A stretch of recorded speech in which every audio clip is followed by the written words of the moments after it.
Assalamualaikum warahmatullahi wabarakatuh. Halo Sobat Villa semuanya, Alhamdulillah kita berjumpa lagi nih pada podcast Muslimah Live Talk 3.0, tempat Muslimah belajar, berbagi, dan menginspirasi. Dan semoga teman-teman yang menonton podcast pada kali ini senantiasa diberikan kesehatan dan juga kelancaran dalam melaksanakan segala aktivitasnya ya. Dan tentunya saya, Konita Salma, sebagai staf Departemen Kemuslimahan UKMKI Universitas Airlangga akan menjadi host yang akan menemani teman-teman dalam beberapa menit ke depan. Nah, alhamdulillah, saat ini kita sadar dong bahwasanya terjadi transformasi yang cukup signifikan nih tentang peran perempuan khususnya para muslimah. Dulu mereka berkutat pada masalah domestik atau masalah rumah tangga aja, tapi saat ini mereka sudah bisa berperan dalam pembangunan, advokasi, dan bahkan menduduki sektor-sektor penting di pemerintahan begitu. Dan ini juga nanti akan membahas stigma sosial pada masyarakat bahwasannya menjadi istri dan juga menjadi seorang ibu yang berkarir itu tentunya juga tidak mudah begitu teman-teman. Dan pastinya ini akan menjadi bahasan yang cukup menarik ya Kak untuk kita diskusikan pada podcast kali ini. Dan podcast kali ini kita akan mengangkat tema yaitu Rise of Sister, Managing Career and Faith as Muslimah. Dan tentunya saya tidak sendiri, saya ditemani oleh narasumber yang Masya Allah sangat luar biasa, sangat inspiratif yang saat ini sudah ada di samping saya. Assalamualaikum Kak. Assalamualaikum Salma. Ya, nah for your information nih teman-teman, beliau Kak Safika Rasyidatul Arifah. Sering kita sapa dengan Kak Safika. Beliau merupakan alumni staf PSDM SKI Mosaik, seorang Business Development Officer dan Community Engagement di DPKKA Universitas Airlangga. Dan tidak hanya itu, beliau juga sebagai Koordinator Surveyor Riset Unair dan Manajer Keuangan di Lazis NU Jawa Timur. Nah ini luar biasa sekali, Masya Allah. Nah saya ingin menanyakan kabar nih kepada Kak Safika, gimana Kak kabarnya? Alhamdulillah sehat, luar biasa. Alhamdulillah, pastinya sibuk nih Kak ya? Enggak apa-apa. Aduh, nah saya ucapin terima kasih banyak kepada Kak Safika sudah senantiasa hadir di sini, sudah menyempatkan waktu di tengah-tengah aktivitasnya ya untuk tentunya berbagi keilmuan kepada teman-teman semua. Nah Kak, tadi sudah sempat dibahas bahwasannya stigma tentang perempuan, terutama nih pada seorang muslimah di sosial kita, itu pastinya punya banyak tantangan ya. Nah, berhubung kakak juga sudah menempati beberapa peran, beberapa job yang Masya Allah, bahkan beberapa peran juga gitu. Oke. Baik, terima kasih ya sama pertanyaan pembuka ini mungkin ya. Pertanyaan pembukanya, apa sih motivasi saya ya? Terlepas itu sebenarnya poin penting dari motivasi saya itu adalah khairun nas anfa'uhum linnas. Jadi bagaimana kita itu bisa bermanfaat sih entah apapun yang ada di depan kita. Jadi memang motivasi saya itu saya menjalani apa yang ada di depan gitu. Kebetulan waktu pertama saya berkarir itu memang saya diamanai sama Allah ya. Saya diamanai sama Allah untuk diterjun di dunia pengabdian sosial atau lembaga filantropi lah di Jawa Timur seperti itu. Nah, di situ saya kenal dengan berbagai macam orang ya, baik dari para kiai, para bunyai sampai para muzaki, mustahik pun saya belajar di SAS Airlangga. Saya bertemu juga dengan banyak orang yang mana saya juga punya relasi dari DPKK UNER juga dengan perusahaan dan para dosen kayak gitu. Jadi motivasi saya sebisa mungkin diamanai oleh Allah sih, kayak gitu sih. Kayak di DPKKA kan menurut saya itu juga tempat yang menurut kebaikan ya, maksudnya mengajak kebaikan. Karena kenapa? Karena di DPKKA kan kita menyalurkan para alumni untuk bisa mendapatkan pekerjaan gitu. Nah ini kan ladang pahala nih di sini kayak gitu. Jadi motivasinya kayak gitu sih. Terus juga di DPKKA kan juga kita melatih para mahasiswa untuk mempersiapkan diri terjun di dunia kerjanya nanti kayak gitu. Jadi dengan pembawaan-pembawaan seperti itu menurut saya memang di sini memang sesuai nih sama moto hidup saya ya. Jadi bermanfaat. Bermanfaat. Jadi Masya Allah orientasi utamanya adalah bermanfaat untuk orang lain ya teman-teman. Jadi walaupun masih ada stigma sosial masyarakat bahwasanya perempuan khususnya muslimah ini ya kenapa sih harus berkarir padahal tapi kan untuk orientasi kebermanfaatan teman-teman. Nah ada gak sih Kak sebagai identitas Kakak sebagai seorang muslimah, tantangan-tantangan yang dihadapi selama meniti karir gitu sampai saat ini? Ya, untuk tantangan pasti tentunya ada ya. Nanti juga ketika Salma nanti sudah bekerja ya, nanti pasti sama akan merasakan beberapa kejutan-kejutan di dunia kerja ya. Apalagi sebenarnya memang tantangan terbesar dari saya itu adalah ketika saya harus membagi waktu antara pekerjaan 1, 2, dan 3 gitu. Terlepas memang saya sebagai tenaga kependidikan, saya juga masih mengajar. Nah, tantangannya terbesar ini adalah bagaimana bisa membagi waktu dan mengontrol diri sih sebenarnya. Mengontrol diri supaya misalnya ketika kita setelah di dunia kampus terus kita harus merespon di dunia lembaga sosial, misalnya dihubungi. Nah, itu kan harus bisa mengontrol emosi atau kebaperannya wanita kan, biasanya kan wanita kan baper nih. Nah itu saya belajar di situ sih, tantangan terbesar saya dalam membagi waktu dan bisa mengontrol diri saya sendiri kayak gitu. Itu sih tantangannya. Oke. Ini kalau dari latar belakang Kakak nih sebagai seorang perempuan, dan kalau boleh tahu asal daerah Kakak di mana? Dari mana? Aku asal Sidoarjo. Sidoarjo. Tapi mepet Surabaya. Oh gitu. Dan masih ada gak sih Kak pandangan masyarakat berpendidikan tinggi itu seperti apa, atau yang bekerja tapi mereka juga sebagai ibu atau juga sebagai seorang istri gitu ya? Masih adakah stigma-stigma sosial seperti itu di wilayah Kakak? Di wilayah saya tentunya pasti masih ada ya, karena kita nggak bakalan bisa memungkiri ya, Indonesia ini kan jauh sebelum kita lahir juga kan sudah ada, dan budaya masyarakat itu lebih dulu ada gitu. Jadi stigma-stigma tentang anggapan patriarki ya, atau misalnya pembatasan perempuan untuk berkarir atau berpendidikan itu pasti tentunya ada gitu. Nah, di situ ya kita harus membentengi diri kita sih supaya kita bisa tetap berkembang ya dengan entah berpendidikan atau bekerja kayak gitu. Oke.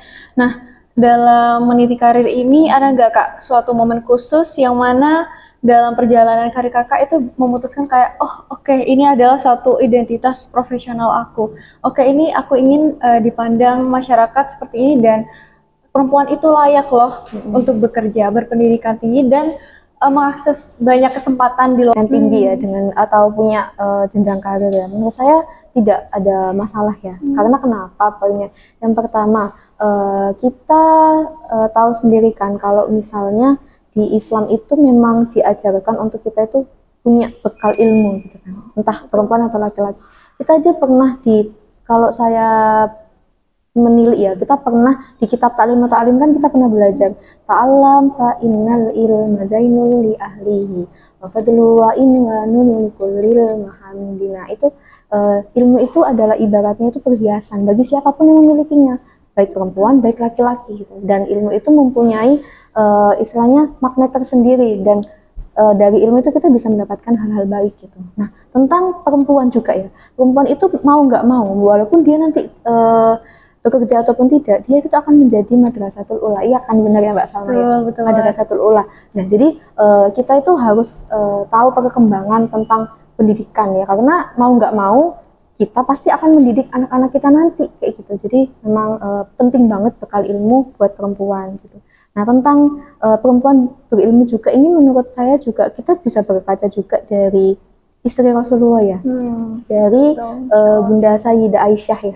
Sayyidah Aisyah itu kan terkenal sebagai perempuan yang sangat cerdas ya, perempuan yang termasuk 4 golongan orang-orang yang memiliki riwayat hadis terbanyak kayak gitu. Nah, dari situ kan berarti Islam itu memang mengajarkan para muslimah itu untuk terus menuntut ilmu, nggak dibatasi kayak gitu kan. Nah, lalu juga mengenai bekerja. Istri Rasulullah juga, Bunda Khadijah ya, terkenal sebagai pedagang yang ya istilahnya pedagang saudara kaya ya, saudara kaya yang dia itu jago untuk perdagangan internasional bahkan sampai mancanegara pada zaman saat itu. Jadi kan dari situ sudah jelas bahwa memang tidak ada sekat ya untuk perempuan itu bisa mengembangkan diri selagi bisa menjaga dirinya sih, lebih tepatnya itu. Harus bisa menjaga dirinya, tetap menjaga muruah kita sebagai perempuan, walaupun kita bekerja, walaupun kita berpendidikan, itu tetap harus dijaga muruahnya itu sih. Oke, ini menarik banget teman-teman.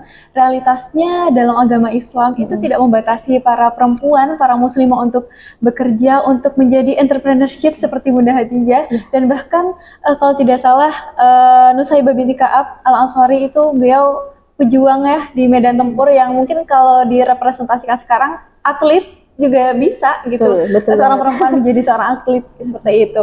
Dan tapi ini Kak, menariknya adalah kita sebagai muslimah ya, itu punya juga memegang teguh syariat-syariat Islam. Nah, dalam bekerja, dalam berkarir itu ada gak sih Kak beberapa aturan yang harus kita patuhi untuk berkarir seperti itu Kak? Ya, untuk batasan ya mungkin itu Iya. batasan tentang perempuan berkarir menurut saya kalau dari segi mau berjualan atau mau apa kan nggak ada batasan ya, tadi kita bahas ya. Bahkan sahabat-sahabat Nabi juga banyak yang dia itu menanam apa, menjadi petani atau menjadi pekebun, tapi dia punya hasil dari perkebunan itu yang lebih bermanfaat. Bahkan Rasulullah malah senang, karena kenapa? Ketika kamu menanam sesuatu terus itu bermanfaat buat orang lain, nah itu malah bernilai pahala kayak gitu kan. Mungkin batasannya lebih tepatnya ini sih, mau kita nanti mau jadi perempuan berpendidikan, berarti kan kita harus misalnya izin sama orang tua kita kalau kita sebagai anak ya. Nah, tapi kalau misalnya kita sebagai istri nanti, berarti kan intinya batasannya itu adalah kita bisa izin sama suami kita nanti kayak gitu. Intinya sih izin sama bisa menjaga sisi kemusliman kita. Jadi sisi kemusliman itu adalah kita menjaga diri dari ya istilahnya akhlakul karimah kita di pekerjaan. Dan karena perempuan ini kan rentan ya. Misalnya perempuan itu mutiara lah, harus benar-benar dijaga kan. Jadi kita harus bisa mungkin menjaga diri kita bisa jauh dari fitnah atau lain sebagainya kayak gitu. Misalnya ada sesuatu yang kayak wah ini mengarahkan kita bisa jadi ke arah sana, ya mungkin kita bisa batasi hal itu. Kita sendiri sih yang harus bisa mengontrol diri kita. Oke, ini perlu dicatat ya teman-teman, bahwasanya tidak ada yang membatasi kita, tapi kita harus ada patuh terhadap syariat-syariat Islam dan nilai-nilai Islam seperti itu untuk menjaga diri kita sendiri juga gitu. Dan ini sih Kak, dalam pencapaian karir ya, tentunya pendidikan formal itu adalah suatu hal yang penting, salah satu faktor penting untuk melihat kredibilitas atau mungkin legitimasi terhadap seseorang. Oh ini loh, orang ini kredibel, oh orang ini mumpuni, seperti itu. Dan tetapi ada argumen lain bahwasannya nggak harus pendidikan formal, bisa ditempuh pakai jalan yang lain kayak gitu. Dan gimana sih menurut pandangan Kak Sabika? Silakan. Oke, stop dulu nggak sih itu? Oke, mengenai pendidikan formal ya Mbak Salma ya. Menurut saya pribadi pendidikan formal itu emang penting ya di Indonesia ini ya. Karena memang kita kan di sini pasti ada masa wajib belajar itu juga kan, itu juga udah ada nih di negara kita gitu. Dan ini juga nggak dipungkiri bahwa pekerjaan kita nanti itu kan terlepas dari apapun itu ya, pekerjaan kita itu akan ada kategori-kategori yang mendukung dari pekerjaan kita. Misalnya kita ingin jadi dokter atau kita mau diterjun di dunia farmasi atau dunia apa, nah itu kan kita harus punya latar belakang pendidikan yang relevan dengan itu gitu, dan itu memang ada syarat tersendiri gitu. Dia ada beberapa pengalaman saya di DPKK itu kan beberapa mitra kita kan dari perusahaan nih ya. Nah itu memang kebutuhan, tidak dipungkiri memang kebutuhan, misalnya nih SMA, nah kan ada batas minimal, oh ini yang dibutuhkan dari posisi ini SMA, atau misalnya dibutuhkan ini adalah S1 akuntansi, S1 biologi atau apa. Nah ini memang ritme pendidikan di Indonesia saat ini memang seperti itu. Jadi ketika perempuan muslimah ingin berkembang atau berkarir ya pasti membutuhkan proses tersebut. Jadi memang menurut saya penting sih untuk pendidikan formal, untuk terlepas dari status dan lain sebagainya ya Mbak ya, tapi memang penting kayak gitu. Mau S1, S2 pasti kan ada jenjang dan kategori yang akan dicapai di kemudian hari kayak gitu. Oke, ini setuju banget sih Mbak. Terlepas sekarang juga pemerintah sudah menyediakan peluang ini, kesempatan ini untuk teman-teman sekalian, dan tentunya kita sebagai masyarakat yang baik juga harus memanfaatkan peluang ini sebaik mungkin juga. Dan ini ada closing statement, mungkin saya closing statement dari kakak. Nah ini disampaikan tentang pentingnya menjaga integritas dan etika kerja di dunia profesional itu seperti apa? Oke, untuk closing statement ya, untuk para muslimah dimanapun ya, mau nanti kita kalian ya, kita atau kalian nanti mau terjun di dunia pendidikan atau mau bekerja, menurut saya tetap jaga kemuslimahan kita sendiri gitu ya. Mau kamu nanti jadi dokter atau jadi apa, itu kalau bisa tetap dijaga kayak gitu. Terus kita harus jadi perempuan yang berintegritas gitu. Maksudnya berintegritas bukan hanya cerdas ya Mbak Salma ya, menurut saya. Integritas ini maksud saya itu adalah kita bisa cerdas, kita bisa jujur, kita bisa ulet, dan kita bisa secara tidak langsung bisa lebih profesional kan menuju itu. Jadi memang integritas itu di sini harus ditekankan untuk para muslimah. Jadi karena muslimah itu memang kita itu bisa ke segala apa ya. Menurutku muslimah itu perempuan yang multi talent. Terus apa yang multi talent? Karena kadang nih ya, perempuan ya, misalnya seorang ibu gitu, dia mau bekerja sama ngurus anak pun dia bisa gitu loh. Ya kan? Tapi ya itu tadi, kadang-kadang memang yang ditekankan kita untuk para muslimah itu harus tetap menjaga akhlakul karimah itu sih. Begitu mungkin closing statement-nya, kita harus tetap jaga akhlak kita ya dimanapun kita.